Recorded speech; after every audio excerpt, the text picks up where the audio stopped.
Kung sinasabi po niya na huwag magpabudol, tama po na huwag magpabudol dahil maaaring magamit na naman ito at masabotahin ng mga fake news peddlers, magpanggap na buyers at ipapakitang hindi maganda ang bigas. Tandaan natin, ito pong bigas na ibebenta sa halagang 20 pesos ay yung parehong bigas na ibinebenta sa halagang 33 pesos. Ma'am, paano po yung budget nito? Sufficient naman po ba para ma-sustain? And kasi tinatarget natin na hanggang 2028 na rin po yung implementation. Sa ngayon po ay aabot po at ang nais po ng Pangulo para sa susunod na taon ay mabigyan po ng budget ang programang ito para sa taong bayan. Ma'am, yung 20 pesos po, this was a campaign promise of the President. Pero bakit ngayon lang po ito nasimulan?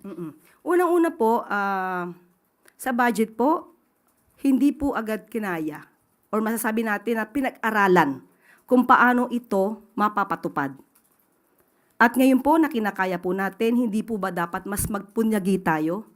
At kumbaga ay sabihin natin isang tagumpay ito ng pamahalaan para sa taong bayan. Huwag po tayo negatibo. Huwag po nating tignan na hindi maganda at sinasabing pamumulitika po ito. Sabi nga natin, noon pa po ito aspirasyon. So kung ito man ay natupad, maganda lamang po siguro nagkataon dahil ang Visayas areas ay nakipag-cooperate. At sabi nga natin, ang mga taong itim ang tingin sa kanilang paligid ay mukhang hindi makakakita talaga ng liwanag.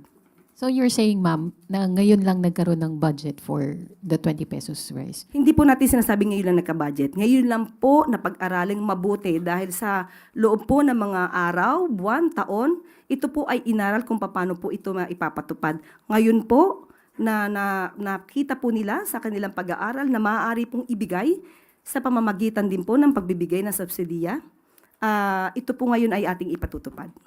Ma'am, kasi yung announcement came shortly after the President suffered a double-digit decline sa kanyang trust and approval ratings, kung saan tinuturo yung mataas na presyo ng bilihin behind the decline. Does this have anything to do with the announcement? Wala po. Dahil bago pa po nagkaroon kung anumang survey, rating ang napapakita ngayon, noon pa po ito pinag-uusapan. Nakasama po ako minsan sa isang pribadong meeting para po dito, para pa ipatupad po ang 20 pesos kada kilo na bigas. Nauna pa po ito na pag-usapan ng DA, ng NFA, bago pa po lumabas ang mga survey ratings na yan.